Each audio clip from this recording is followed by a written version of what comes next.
Hi. Do you know what modals are? Would you like to see my chart of modals? You know that modals work with verbs, right? Let's look at this modals chart that I have, okay? I'm going to show you over here.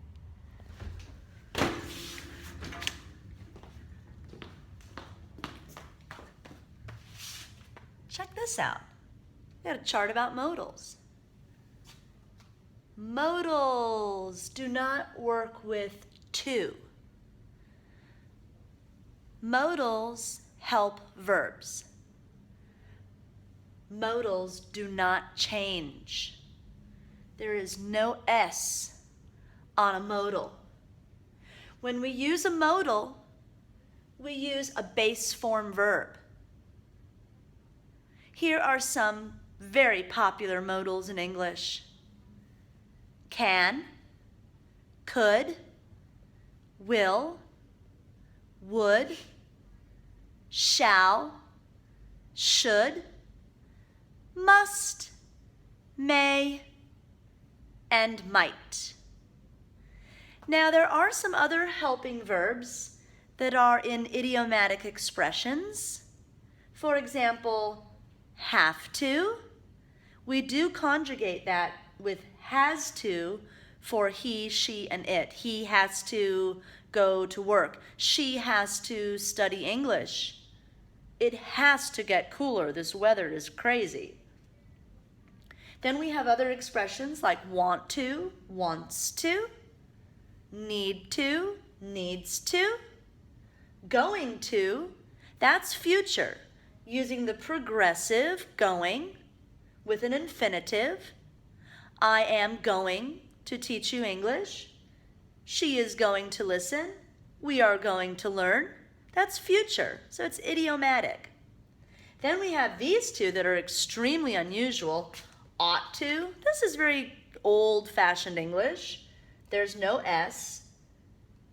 It's a little different from the others that use S. Ought to does not use S. He ought to know better. She ought to do her homework.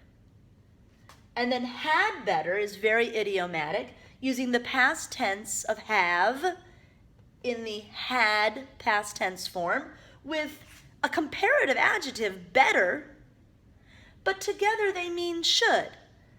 You had better do your homework. You should do your homework. You ought to do your homework. You should do your homework. So they're a lot like this modal, should. But these are not modals. The idiomatic expressions down here are not modals. Okay. So this would be a nice little chart of modals and other helping verbs and idiomatic expressions. Most of the time you're going to find that you use can and could, will and would. Should is very popular in American English. Shall is a little bit old-fashioned, a little bit British.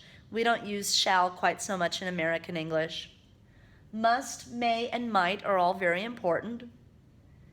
These four expressions, have to, want to, need to, and going to, are very, very popular. Ought to, not so much. Had better, falling out of use quite a bit. These last two are becoming very old-fashioned and very dated. And that's a quick little explanation of modals and helping verbs. I hope you liked it. Please subscribe and like the videos. It's a free, fun, easy way to review English. Bye.